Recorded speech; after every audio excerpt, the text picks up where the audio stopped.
أعوذ بالله من الشيطان الرجيم. بسم الله الرحمن الرحيم. وقضى ربك ألا تعبدوا إلا إياه وبالوالدين إحسانا.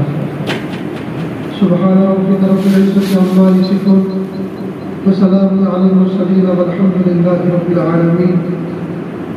اللهم صل على سيدنا محمد وعلى آل سيدنا محمد وبارك وسلم. اللهم صل على سيدنا محمد وعلى آل سيدنا محمد وبارك وسلم. اللهم صل على سيدنا محمد وعلى آل سيدنا محمد وبارك وسلم. قرآن پاک میں اللہ رب العزت نے اس بات کا حکم دیا کہ ہم اپنے والدین کے ساتھ حسن سلوک کریں. آسمان کی چھت کے نیچے ایک گھنا سائے دار درخت ہے ماں باپ کا وجود.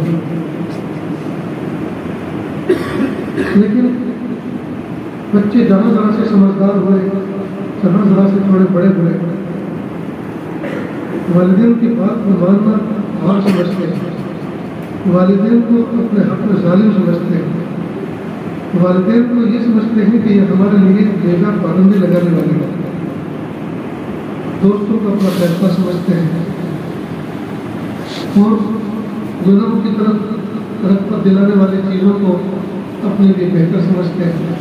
ماں باپ جن چیزوں سے روکیں یہ بچوں کے لیے زہر ہوتا ہے. عجیب بات یہ ہے کہ آج کے دور میں اتنے واضح نصیحت ہو رہی ہے، اتنے باتیں سمجھائی جا رہی ہیں، اتنی باتیں بتائی جا رہی ہیں، لیکن نوجوان بچوں نے جیسا غلط کر رکھا ہے کہ تم کہے جاؤ ہم سنے جائیں گے، کرنے کی کچھ نہیں. تم کہتے رہو ہم سنتے رہیں گے، عمل تو ہمیں کرنا نہیں ہے. کریں گے تو وہی جو ہمیں انٹرنیٹ سدھار رہا ہے، جو ہمیں سوشل میڈیا سدھار رہا ہے. اللہ ہم سب کی حفاظت کروانا ہے. 2 مہینے پہلے ہمارا سرزمین مقدس فلسطین کی طرف سفر ہوا. اس سفر کے اندر ایک بڑے نیک دل بزرگ ہمارے ساتھ تھے. انہوں نے ایک عجیب لطیفہ سنایا. اس لطیفے سے آج کل کے لوگوں کی جو حالت ہے اس کا پتہ چلتا ہے. انہوں نے لطیفے میں یہ بات سنائی کہ ایک علاقے کے اندر ایک بادشاہ تھا. یہ آیا اس کے پاس میں کہ ہمارے ملک میں جو دریا بہتا ہے، ہم دریا کے اس پار رہتے ہیں، شہر اس پار ہے، ہمیں سامان لے کر ادھر جانا بہت مشکل ہوتا ہے، ادھر سے ادھر آنا بہت مشکل ہوتا ہے، تو آپ اس کو پل بنا لیں. بادشاہ نے کہا دیکھو پیسے تو میرے پاس ہیں لیکن دوسرے دفاعی کاموں کے لیے اب میں نے پل میں خرچ کر دیتا ہوں تو دوسرے کام رہ جائیں گے. تو پبلک نے کہا ایسے کرو کہ آپ ہمارے لیے پل بنا دو اور اس کے اوپر ایک تھوڑا سا کرایہ ٹیکس رکھو، ہم روزانہ اس کو دیا کریں گے، ایک دن تمہارا پیسہ پورا ہو جائے گا. تو بہت اچھا یہ رائے تمہارے پسند آئی. وہ پل بنا دیا، پل بن گیا اور وہاں ایک ٹول ناکہ بھی بن گیا. اب لوگ ادھر سے آتے، جو بھی آتا تو 2 روپئے آنے کے 2 روپئے جانے کے دیتا. جب ایک مدت ہو گئی، پیسے وصول ہوتے ہوتے اور کافی ساری رقم بھی جمع ہو گئی تو بادشاہ نے ایک ٹیم بھیجی کہ دیکھو لوگ بیزار تو نہیں آ گئے، تھک تو نہیں گئے پیسہ دینے سے. اگر تھک گئے ہو، بیزار آ گئے ہو تو پھر یہ بند کرتے ہیں.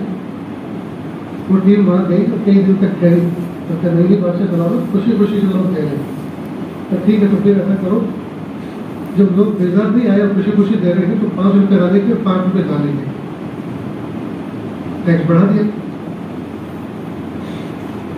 پھر کچھ دن کے بعد ایک ٹیم بھیجی کہ دیکھو اب لوگ تھک گئے، خوشی خوشی جو دے رہے عجیب بات، عجیب قوم ہے، بیزاری نہیں ہوئی تو کیسے کرو 10 روپئے آنے کے 10 روپئے جانے.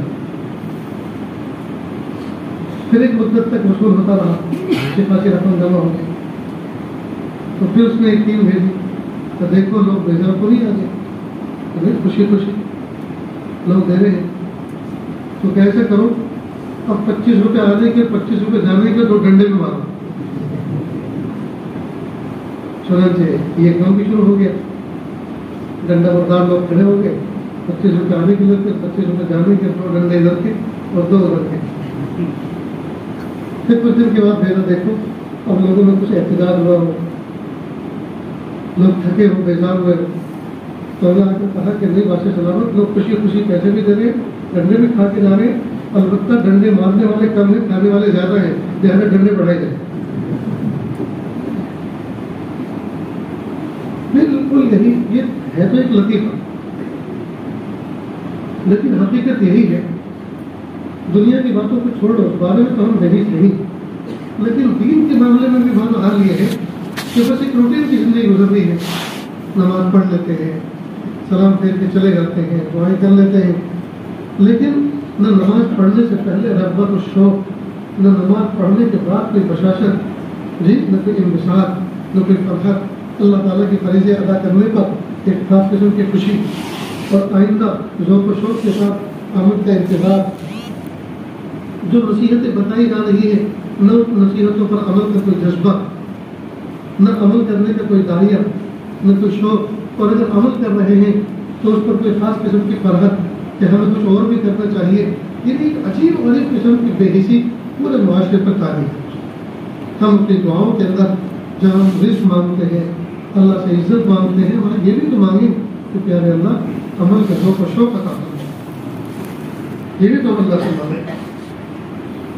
اور یہ جو آپ کے سامنے قرآن پاک کی آیت کا ٹکڑا پڑھا گیا, وَقَضَىٰ رَبُّكَ أَلَّا تَعْبُدُوا إِلَّا إِيَّاهُ وَبِالْوَالِدَيْنِ إِحْسَانًا. اللہ رب العزت نے اپنے حق کے ساتھ والدین کے حق کو ذکر کیا. اس سے پتہ چلتا ہے کہ والدین کی حق کی ذمہ داری کتنی بڑی اولاد کے اوپر. اللہ رب العزت نے آسمان کی چھت کے نیچے ہم میں سے ہر شخص کو گھر ہی کے اندر ایک ایسی عظیم دولت عطا فرمائی ہے کہ اگر ہم اپنے والدین کی خدمت کریں, فرمانبرداری کریں, جی ان کی راحت رسانی کا خیال رکھیں, تو نہ جانے کتنی بلائیں دور ہو جائے اور کتنی رحمتوں کا نزول ہو.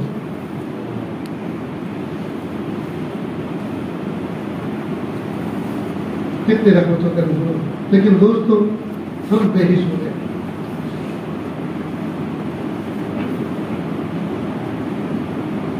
پڑوسی ملک لاہور شہر کا واقعہ ہے. ایک نوجوان کو ہاسپٹل لایا گیا, باپ بھی ساتھ میں تھا, اور وہ تھوڑی تھوڑی دیر کے بعد کہا میرا گلا مت دباؤ, میرا گلا مت دباؤ. ڈاکٹر نے کہا یہ نفسیاتی بیمار ہے, نفسیاتی مریض معلوم ہوتا ہے. تو اس کے والد نے کہا کہ نفسیاتی مریض نہیں, اپنے کیے کی بھگت رہا ہے. وہ کیا کہا, اس کو اللہ پاک نے بھری جوانی میں 2 پیسے دینے شروع کر دیے. ماں اس کو کچھ سمجھاتی, ماں کچھ کہتی, تو آگے سے کہتا کہ چپ رہے, تیرا گلا دبا دوں گا, تیرا گلا دبا دوں گا. آج یہ اپنے اس کہے ہوئے کی سزا بھگت رہا ہے.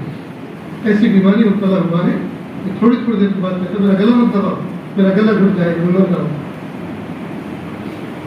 دوستو جتنے بندہ قصور کرتا ہے, معصیت کرتا ہے, نافرمانی کرتا ہے, مرنے کے بعد اس کی سزا ملے گی. لیکن والدین کے ساتھ نافرمانی یہ ایسا گناہ ہے کہ اس کی سزا کا ایک حصہ دنیا میں ملتا ہے. اللہ کو سب کی حفاظت.